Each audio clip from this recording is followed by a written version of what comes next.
All right, bro. Thank you.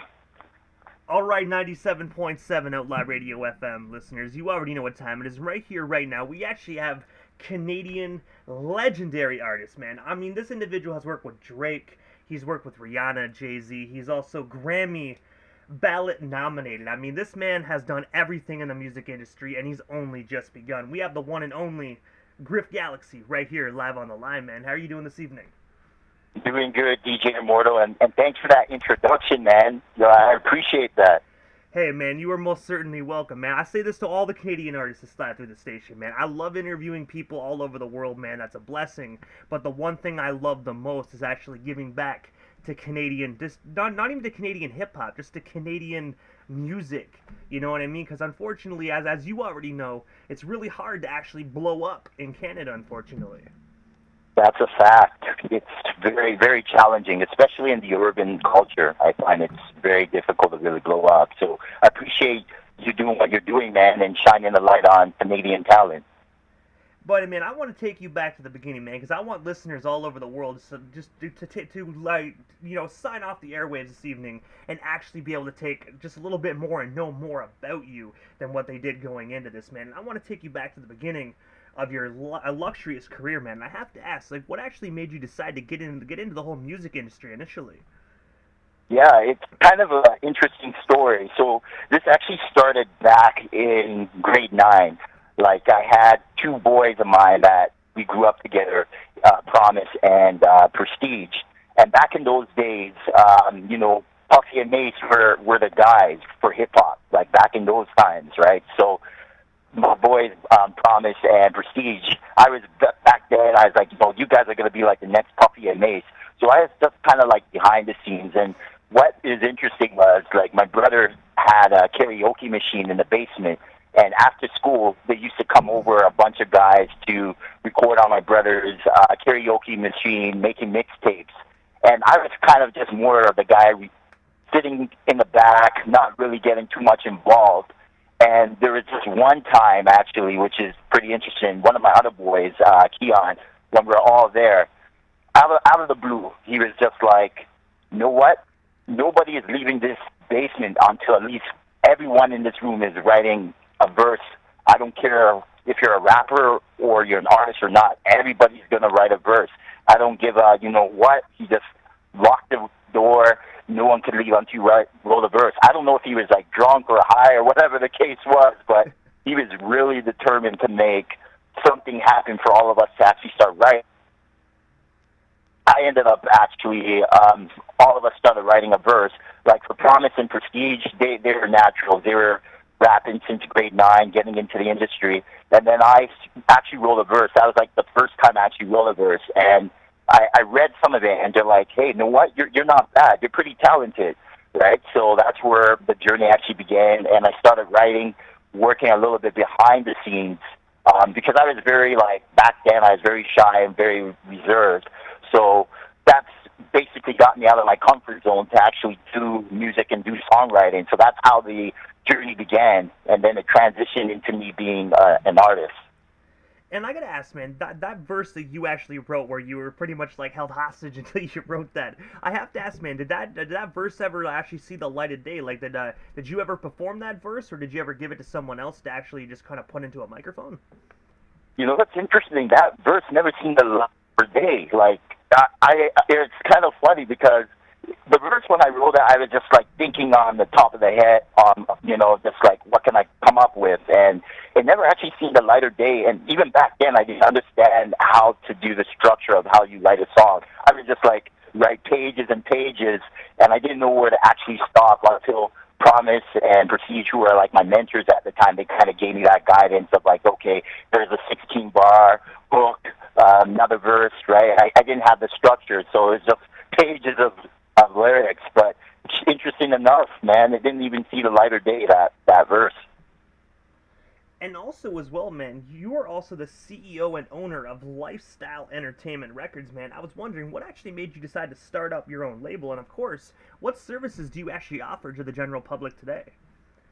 Yeah, so with Lifestyle Entertainment, because I've been independent for quite some time, I actually just decided, right, because as you know, the music industry is very tough, very competitive. You know, there's so much talented artists out there that are not even being recognized, like artists that are just as good as, you know, Justin Bieber or Rihanna, right? But they're not being discovered. So that was where I kind of got the idea to start Lifestyle Entertainment, to find that hidden talent. And basically what it is working with independent artists that have that skill, but don't necessarily like have the tools to advance in their career. So basically the services I offer to them is like helping them guide their career, kind of like being a mentor, because I was mentored in the music business as well and having that guidance. So it's a lot of mentoring, helping them sort where they want to go in their career, because there's so many things you can do in music in general. Like you can be an artist, performer, you can even be on sync licensing with movies and TV. So there's so many directions you can go. So basically I'm just there to kind of guide these artists into how they want to live with their music career, right? Because there's so many ways to actually make money in the music industry. You know, it's getting a little more challenging now with Spotify and all the streams, but ideally there's a lot of different directions you can go. So I'm just kind of like that roadmap to help them figure out where they want to take it. And I gotta ask, man, like, because obviously you said you mentor artists and whatnot. Like, cause we have a lot of underground artists, man, independent artists that either listen to the station all the time or kind of come through for interviews. So if they do happen to either check out this interview live or if it's previously recorded, I have to ask, man, like, how can they actually go about contacting you, just pertaining to mentorship? Yeah, absolutely. Are you still... Oh, my apologies. Line went dead there for a second. My apologies. That's okay. Yeah. So yeah, Instagram is probably the best way to get a hold of me. Like it's funny because I rebranded myself a few times because there's so many Griffs in the underground industry as well. So I had to rebrand myself. So Instagram right now is at the moment the best way to reach me, which is Griff Galexxzee, and Galexxzee is actually spelled GALEXXZEE. So right now, that would be the best way they can reach me is on Instagram, or even like my Gmail, which is bcgmusic@gmail.com. And also, you actually recorded the song "This World" with a then 16-year-old up-and-coming Drake, man. I was wondering, how did yourself and Drake initially get connected, man? And of course, what was just like working with him at such a young age? Yeah, you know, with how I actually connected with Drake was through Promise, because Promise was actually mentoring myself and Drake at the time. And Promise actually met Drake through the show Degrassi, because at the time Promise was doing like background work for Degrassi, like as a background actor. And that's how him and Drake got connected, because they were both into music. And the song that I produced, This World, at the time when I didn't really know too much about Drake, you know, my mentor, Promise, I wanted him on the song, and another artist, Nifty. So it was going to be like originally three of us doing the track, just kind of as like a collaboration. And Promise was like, you need to really hear this guy, Drake. You really need to put him on. And he would send me mixtapes of stuff that he did over other people's beats. And I'm like, this guy got a dope flow. This guy knows what he's doing. He's talented. And he's like only 16. So there was a lot of potential there. So I said, you know what? To Promise, I'm like, yeah, throw him on the verse. So we put Drake on. And back then, Drake's style was slightly a little bit different, because it was that era of, you know, Joe Budden, Fabulous, you know, Puffy and Mace, like that kind of genre, right? So his flow was a little bit different, but you could see a lot of potential and his confidence, right? You just got that vibe that he was going to go somewhere. Like he just carried himself a certain way.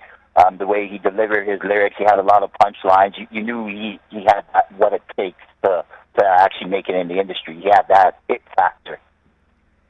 And I have to ask, man, like, did Drake actually go by the name Drake back then as well, or did he actually go by another name? Because I do know that evolution of all artists within the music industry sometimes go through name changes throughout their career.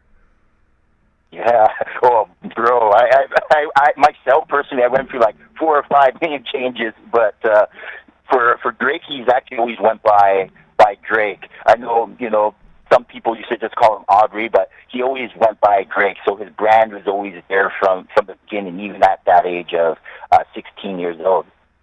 And I gotta say, his popularity back then at 16 was just phenomenal. Maybe not music-wise, but definitely just entertainment business-wise. Because the Canadians that are listening to the radio station right now would know what I'm talking about. Because his character in Degrassi was probably one of the most controversial and popular characters. Because I believe he was the one in the show that actually was a victim of a school shooting.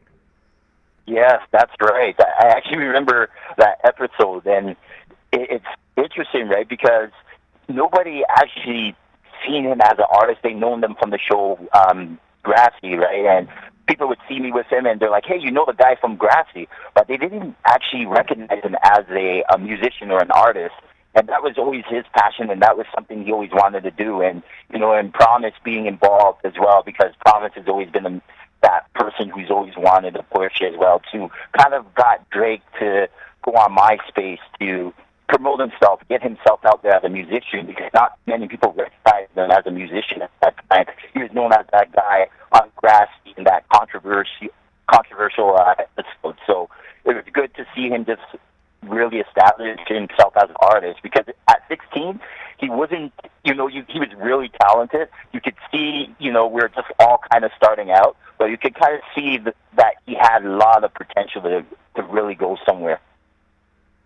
And also, man, you were also a Grammy Ballot nominated, as I said during the intro of the interview. I was wondering if you can actually tell our listeners a bit more about that Grammy nomination. And of course, how does it feel to actually be recognized by one of the biggest award shows within the entire music industry? Well, it was honor, and it's kind of an interesting thing, because at the time I was just in the moment of trying to find my direction in the music industry, like whether if I really wanted to go with a label or if I wanted to stay independent, and figuring things out, right? Because during that time, Drake was actually starting to get recognition and blowing up, and Lil Wayne was recognizing him, and I kind of seen that direction he went, and I kind of went in a different direction. So I was just like, okay, I really want to still carry my brand and really establish myself as an artist. And my album, my actual first album, actually stood for Chocolate Griff.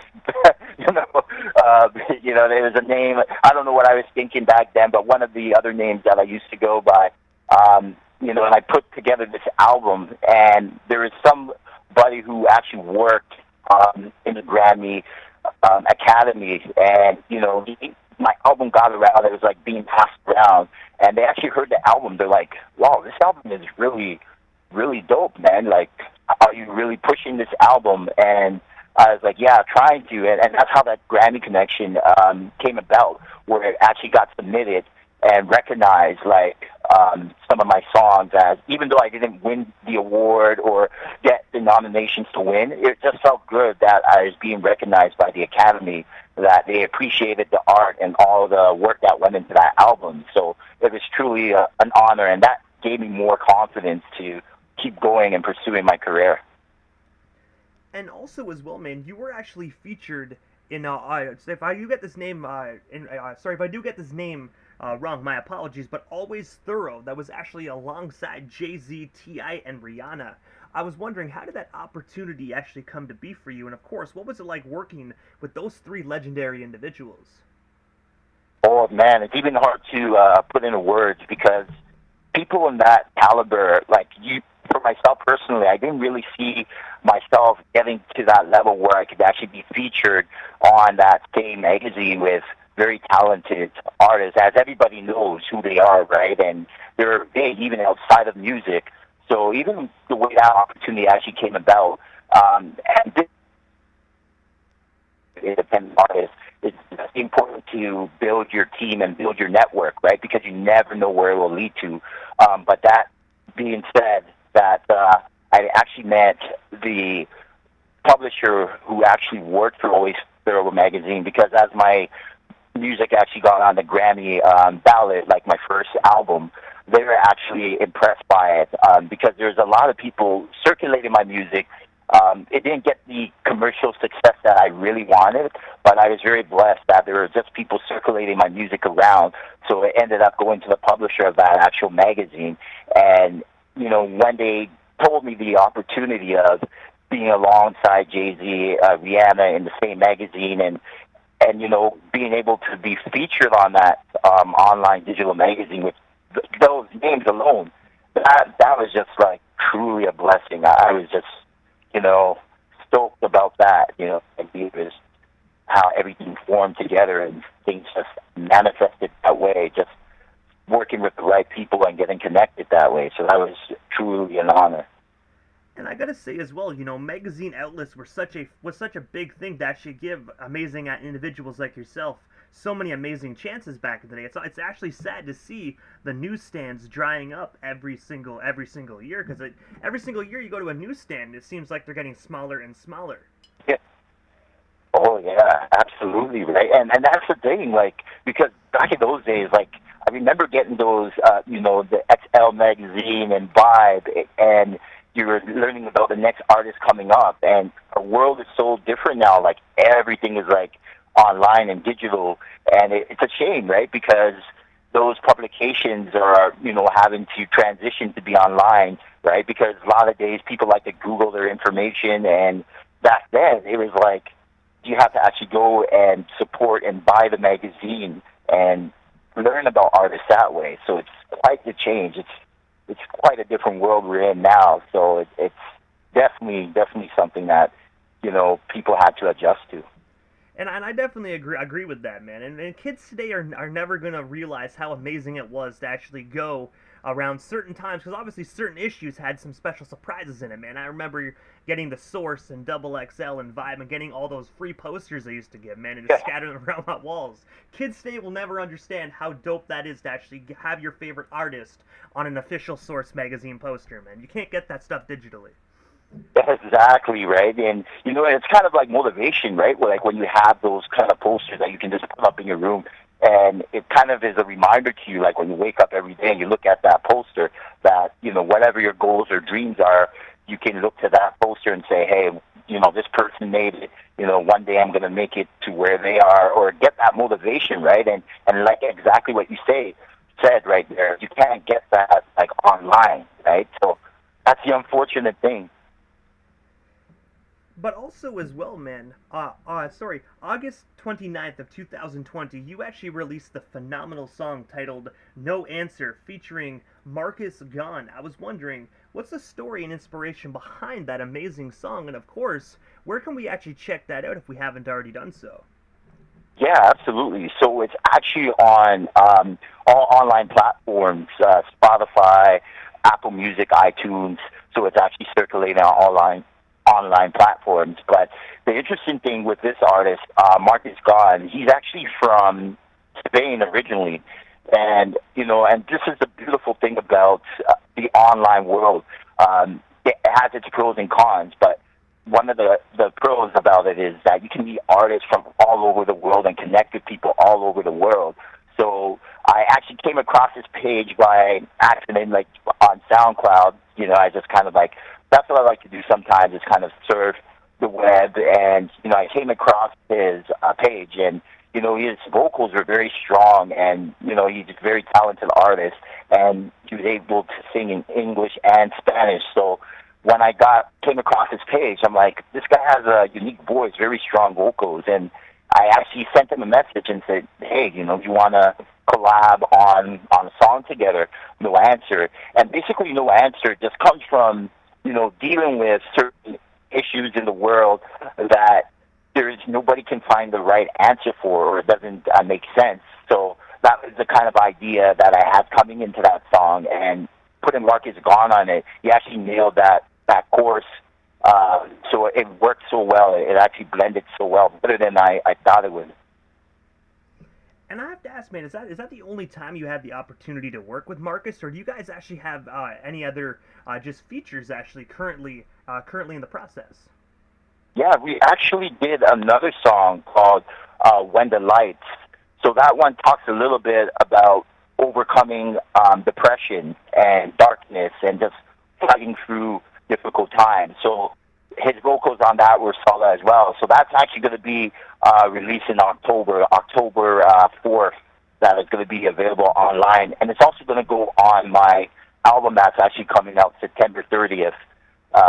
My new album, which is coming out, which is called Facts Over Feelings. So he's actually going to feature on that album as well. I collabed with a number of artists there, so definitely we're planning to do even more work together. But that's the other song he's actually featuring on.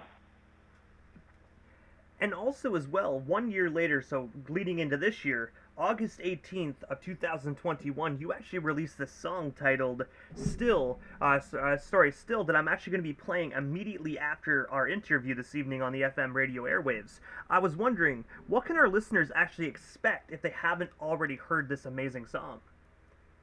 Yes, so what the listeners can actually expect, it has a very good vibe of just having a good time and enjoying yourself. So it's a very bright song, and a strong vocalist also on there as well, which is Roy Ray, who is doing the hook. It just is like a song that uplifts you. It has that kind of energy, and it brings you back to the, those New Jack Swing days in the early 90s where R&B had that kind of vibe of, mixed with a little bit of gospel, mixed with a little bit of funk and pop. So that's what the listeners can expect, just to hear that uplifting energy and positive, actually, vibe with that song. And I have to ask, man, what is next for yourself, Griff Galexxzee, man? Is there anything we happen to miss during this broadcast? Anything else you still want to talk about or promote? Well, we still got you here live on 97.7 Outlaw Radio FM this evening. Yeah, absolutely. So what's actually next for me? So this album, which has come out September 30th, I feel like this is some of my best body of work that I've done, because I've actually, from just strictly rapping, I transitioned into pop artist. So I would classify this actual album as hip hop. You know what I mean? Instead of pop, just because it has elements of hip hop, but it's actually pop elements in the album as well. And I'm very confident that's actually going to be my best body of work. So outside of that, I'm going to be doing more sync licensing. I actually got this sync licensing coming up for the song Still, for a wellness commercial that this company is going to be using in the month of October. So I'm going to do a lot of syncing within TV commercials and films. I'm also going to be writing more songs as well, too. And I actually was speaking with Fat Joe, really big fan of his. Like, we connected on Instagram. So we're actually going to be doing some stuff together. A couple of things in the works. Nothing has been signed off on yet. We're just kind of working out the particulars. So that's going to be something that I'm looking forward to as well. And just, keep growing, right? Like, just one thing I noticed as an artist is that you can't really stay stagnant. You always have to keep pushing yourself forward, getting outside of your comfort zone, because you never know what can happen. And a lot of my mentors actually told me is that success is just outside of your comfort zone. So you just got to go for it and hope for the best. And also, Griff, as well, this is the time in the interview, man, that I give a chance for the individual that slides into the radio station airwaves, just like a chance to give, shout-outs to whomever they want to give shout-outs to, but most of all, your social media handles. That way our listeners can follow you and stay updated on everything Griff Galexxzee, if they're not already doing so. Absolutely. Yeah, so definitely Griff Galexxzee is the big handle there, and Facts Over Feelings. But in terms of shout-outs, there's so many people, but I want to shout out my boy, who's my engineer, actually, TJ of Secret Suburbia. We've been working together for years, and we just have a great chemistry. Like, we're putting together a lot of bangers out there. Shout out to my three brothers as well, Roland, Richmond, and Ken. Promise and Prestige, I want to give them a shout-out. And the wifey, Tammy, as well, of course. And my mentors as well, the Remaking Champions team that has helped me, guide me through life, and just helping me develop my mindset. So definitely want to give a shout-out to them as well, the Remaking Champions team. So, truly honored and grateful. And I just got to say, first and foremost, man, thank you so much for just giving us a bit of your time this evening. And just sliding into the 97.7 FM airways, man, it truly was an honor and definitely a privilege to welcome such a legendary Canadian artist like yourself. Well, it's been a pleasure, and I'm honored to actually be here. So I appreciate you having me, man. Thanks so much, DJ Immortal. Hey, man, you are most certainly welcome. Make sure you stay in touch. Anytime you need extra exposure, hit me up, man. I definitely got you, man. Thank you so much again. My pleasure. It's been a pleasure, and definitely we'll be in touch, my brother. Hey, man, sounds like a plan. Thank you so much, man. Definitely have yourself a wonderful night. You too. You take care. I definitely will try, man. Thank you. All right. Peace out, brother.